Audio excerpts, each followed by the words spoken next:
अच्छा, कभी आपने सोचा कि आत्मा का वजन कितना होता है, आत्मा की लेंथ कितनी होती है, आत्मा का साइज क्या होता है? कभी सोचा आपने इस बारे में? बहुत लोग मानते हैं कि आत्मा का साइज हो ही नहीं सकता, क्योंकि आत्मा कॉन्शियस चीज है।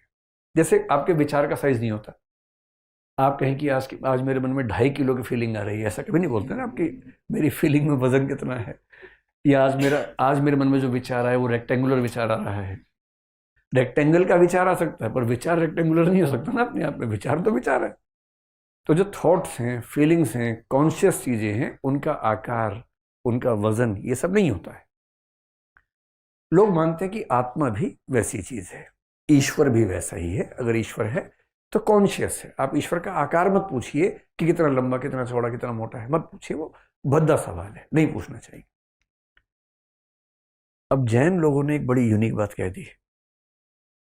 एक बार शंकराचार्य से पूछा गया कि भाई आत्मा का साइज क्या है? बोले, अरे पागल, ब्रह्म ही आत्मा है, एक ही ब्रह्म है। शंकर ये नहीं मानते कि हम सबकी आत्माएं अलग अलग हैं, एक ही आत्मा है बस। हम सब तो भ्रांति के शिकार हैं। एक ही आत्मा है, वही ब्रह्म है, उसकी कोई लिमिट नहीं है, एब्सोल्यूट है। इसको बोलते हैं विभु परिमाणवाद, कि आत्मा जो है किसी भी लिमिट से परे, एब्सोल्यूट, इस आकार की आत्मा है। न्याय दर्शन फंस गया। उसने कहा इतनी बड़ी कर देंगे तो हर शरीर में कैसे घुसाएंगे? हर बॉडी के अंदर होनी चाहिए आत्मा। तो उसने कहा कि आत्मा होती है, बहुत छोटी सी होती है, इतनी सी होती है, एकदम इतनी सी। यही डेकार्ड फंस गया था। डेकार्ड ने कहा कि आत्मा शरीर के अंदर होती है। पूछा कहाँ होती है? तो बड़ी लंबी लंबी कहानी सुना के बोला पीनियल ग्लैंड में होती है। पीनियल ग्लैंड, आजकल तो ब्रेन के एक हिस्से को बोलते हैं पीनियल ग्लैंड, उसके हिसाब से यहाँ इसके आसपास कहीं होना चाहिए था पीनियल ग्लैंड। कुछ लोग मानते हैं कि नहीं, ब्रेन के अंदर ही बोल रहा था। पीनियल ग्लैंड के अंदर आत्मा होती है। उससे पूछा अच्छा थोड़ा समझाओ जरा। शरीर और आत्मा के बीच का लिंक एस्टेब्लिश करने के लिए पीनियल ग्लैंड होता है। लोगों ने कहा अच्छा ये बताओ, शरीर एकदम भौतिक है, आत्मा एकदम अभौतिक है, इनके बीच में कैसे कम्युनिकेशन हो रहा है? जैसे मैं यूं कहूं कि एक इलेक्ट्रिक स्टैंड है, यहां एक विचार खड़ा हुआ है। एक विचार और इस लकड़ी की मेज में कैसे बातचीत होगी? इसकी प्रॉपर्टीज एकदम अलग है, उसकी एकदम अलग है, कम्युनिकेशन कैसे होगा? तो उसने बड़ा सोच के बोला, छक्का मारा उसने नोबल पे, कहा कि एक पीनियल ग्रंथि होती है, पीनियल ग्लैंड होता है, स्प्रिंग जैसा होता है। बॉडी में कुछ होता है तो इसकी मूवमेंट होती है, इसकी मूवमेंट से उधर पता लग जाता है। आत्मा में कुछ होता है तो ये मूव करती है, उससे बॉडी को पता लग जाता है।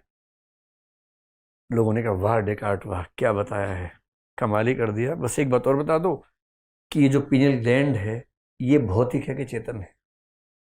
और बात आ गई ग्राउंड जीरो पे, क्योंकि इसका कोई जवाब नहीं है। अगर ये भौतिक है तो समस्या वहीं की वहीं है, चेतन है तो भी समस्या वहीं की वहीं है, कनेक्शन कैसे होगा? इन चीजों से बचने के लिए न्याय दर्शन ने बड़ी सुंदर बात कही कि आत्मा होती है, बहुत छोटी सी होती है।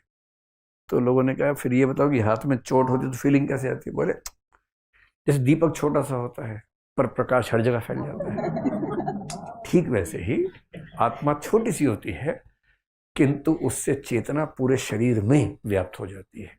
लोगों ने कहा वाह क्या एग्जाम्पल दिया है, मजा आ गया। इसको बोलते हैं अणुपरिमाणवाद, कि आत्मा एटॉमिक साइज की है, एटम जैसे साइज की है, छोटी सी है, पूरी बॉडी में उसका इफेक्ट रहता है, लेकिन साइज बहुत छोटा है।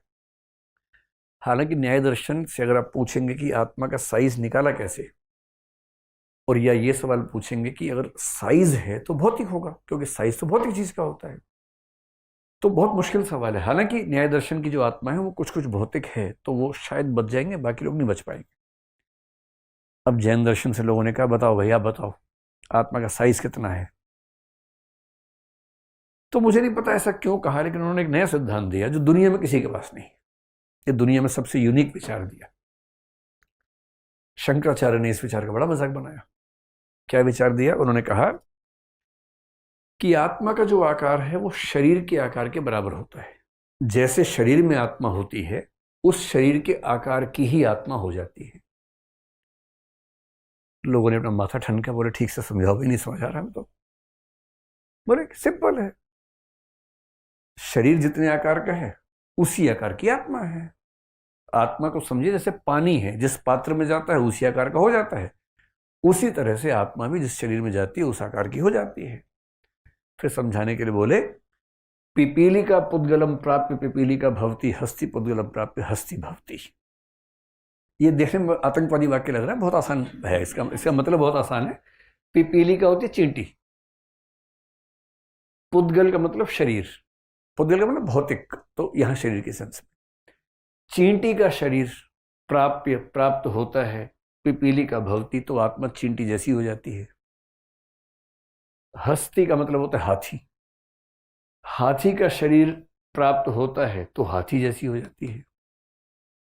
तो जो आत्मा है, आत्मा का साइज उस शरीर के साइज के मुताबिक एडजस्ट होता है जिस शरीर में वो होती है। तो लोगों ने बड़ा मजाक बनाया, बोले अच्छा इसका मतलब अगर कोई बच्चा मोटा हो जाए खा खा के, उसकी आत्मा बढ़ती जा रही है इसका मतलब। तो अगर शरीर से आत्मा ऐसे बढ़ेगी, और इसका मतलब जब बच्चा बढ़ा तो उसकी आत्मा भी बढ़ रही है साथ साथ। तो जैन दर्शन के लोगों ने कहा भैया थोड़ा ठीक से समझो, ये मजाक नहीं है। लेकिन जो विस्तार है आत्मा का वो भौतिक वस्तु के विस्तार जैसा नहीं है। कैसे? जैसे ये फोन जहां है, जिस भी जगह पर है, क्या ठीक उसी जगह पर ये पेन हो सकता है? नहीं हो सकता। ये हटेगा तो पेन यहां आ सकता है। जब तक ये फोन यहां पर है, ये पेन नहीं जा सकता इसके अंदर, क्योंकि दो अलग भौतिक वस्तुएं हैं। और भौतिक वस्तुओं का विस्तार एक्सक्लूसिव होता है, एक दूसरे में जुड़ नहीं सकता है। आत्मा का जो विस्तार है वो वैसा नहीं है। जैसे इस कमरे में एक लाइट, उन्हीं के एग्जांपल दे रहा हूं, उस समय लाइट नहीं होती तो उस समय दीपक होता था, तो मैं दीपक के बदले बल्ब लगा रहा हूं। इस कमरे में एक लाइट हमने ऑन की मान लीजिए, तो वो लाइट एक जगह तक रहेगी, पूरे में फैल जाएगी, पूरे में फैलेगी। फिर आपने पीछे की साइड में एक लाइट और ऑन कर दी। अब इन दोनों लाइट्स का प्रकाश एक्सक्लूसिव है या मर्ज हो गया आपस में? मर्ज हो गया। ठीक वैसे ही आत्मा का जो विस्तार है वो आपस में मर्ज होने वाला है। वो भौतिक विस्तार की तरह नहीं है, एक्सक्लूसिव नहीं है। और इसका मतलब थ्योरेटिकली उन्होंने कहा कि एक शरीर में एक से ज्यादा आत्माएं भी साथ साथ हो सकती हैं। हालांकि ऐसा होता नहीं है, पर दो आत्माओं का एक जगह पर होना, इसमें कोई कॉन्ट्राडिक्शन नहीं है, क्योंकि उनका विस्तार भौतिक वस्तु के विस्तार जैसा ना होकर के अमूर्त वस्तु के विस्तार जैसा है, चेतन वस्तु के विस्तार जैसा है। इस सिद्धांत को कि शरीर के अनुसार उसका आकार बनता है, इसको भारत में बोलते हैं मध्यम परिमाणवाद, जो कि शंकराचार्य के विभु परिमाणवाद और न्याय दर्शन के अणु परिमाणवाद के बीच की स्थिति है। न्याय क्या बोल रहा है? छोटी सी आत्मा होती है। शंकर क्या बोल रहे हैं? पूरे ब्रह्मांड को एक आत्मा, मतलब वो स्पेस में नहीं कहना चाह रही कि उसको हम समझें, लेकिन अगर समझें तो एब्सोल्यूट है, कोई लिमिट नहीं है उस आकार की। ये क्या बोल रहे हैं?